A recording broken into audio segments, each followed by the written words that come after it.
So today, we're diving into the Delhi Sultanate.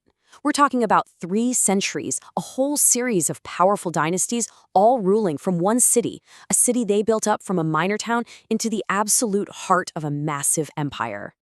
And that really makes you wonder, right? Before the 12th century, Delhi wasn't a huge deal. It was kind of on the sidelines. So how on earth did it go from being a relative nobody to the seat of power for huge chunks of the subcontinent? Well, the first thing you've got to understand is that Delhi wasn't just one single spot on a map. It was more like a collection of cities. See, each new dynasty would often come in and build its own capital, right next to the old one. So you're looking at this incredible layered history, literally, with areas like Delhi Akuna, Siri, and Jahanpana, all part of the story. All right, so how did this happen? Let's trace that journey, that transformation of Delhi from a pretty standard commercial hub into a real deal imperial capital.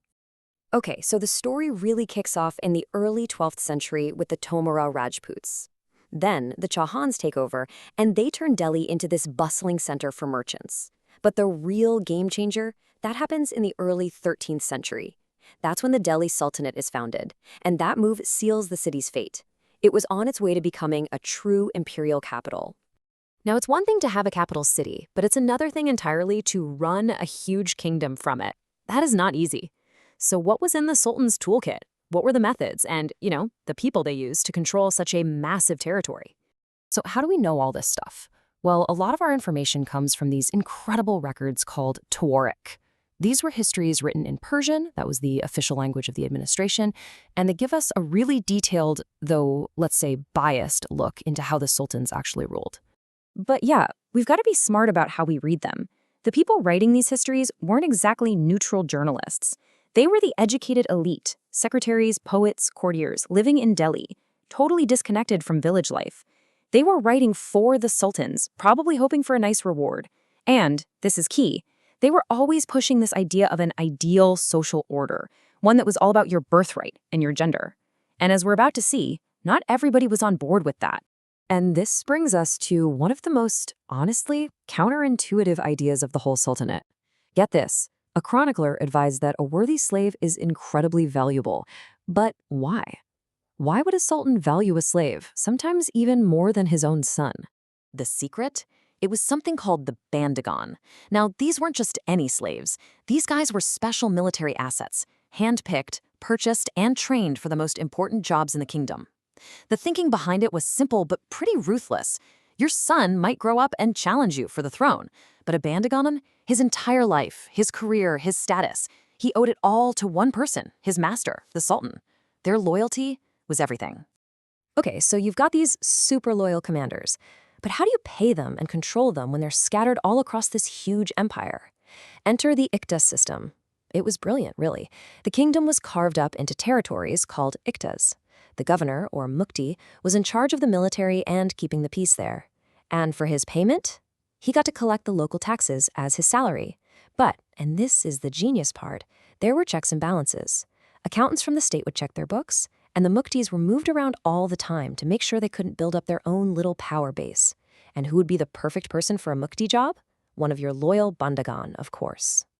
And all this money, all this revenue, where did it come from? Well, a huge piece of it came from the peasants. Under powerful rulers like Alauddin Khalji, the tax on whatever farmers grew, it was called kharaj, could be as high as 50% of their entire produce.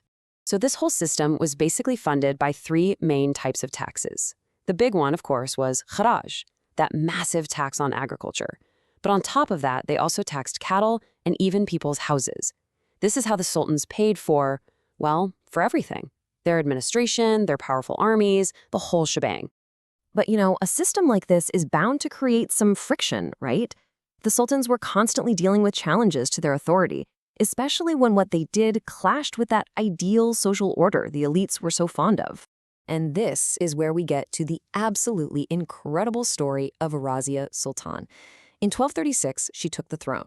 And here's the thing, even the official historians of the time had to admit she was smarter and more capable than all of her brothers combined. But being capable just wasn't enough. This quote from the chronicler Minhaj-us-Siraj just says it all, doesn't it? Think about what he's saying here. He's basically asking, since she wasn't born a man, What good are all her amazing talents? The court nobles just weren't having it. They couldn't accept a queen ruling over them, and she was kicked off the throne just 4 years later. Now, Razia wasn't alone in facing this, and it's fascinating to see how different women dealt with it. On one hand, you have Razia, who was defiant. She proudly put on her coins that she was the daughter of the great Sultan Iltutmish. But then you have Queen Rudramadevi of Varangal, who took a totally different approach. She actually changed her name on her inscriptions and pretended to be a man just to be accepted. Two incredible women, two very different strategies for surviving in a man's world. And it wasn't just about gender. That whole birthright idea, well, Sultan Muhammad Tughlaq basically blew it up. He started appointing people to high office based on their skill, not their family name.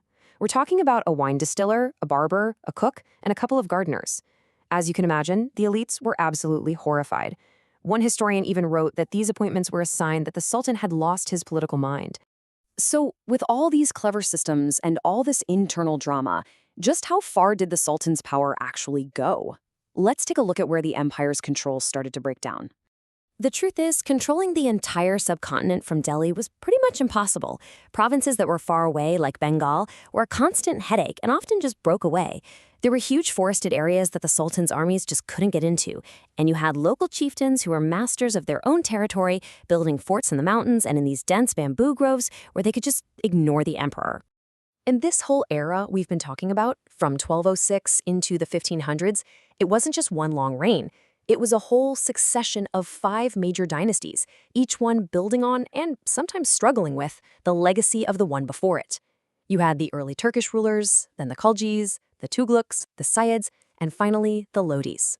So we end up with this fundamental question about power and what it's really based on. The whole story of the Delhi Sultanate forces us to ask, is it birthright, like the nobles believed, or is it about loyalty and talent, the way the sultans often operated? At the end of the day, who's the better bet to run things? The noble's son, who was born into it, or the loyal servant with everything to prove? That was the debate at the very heart of this empire.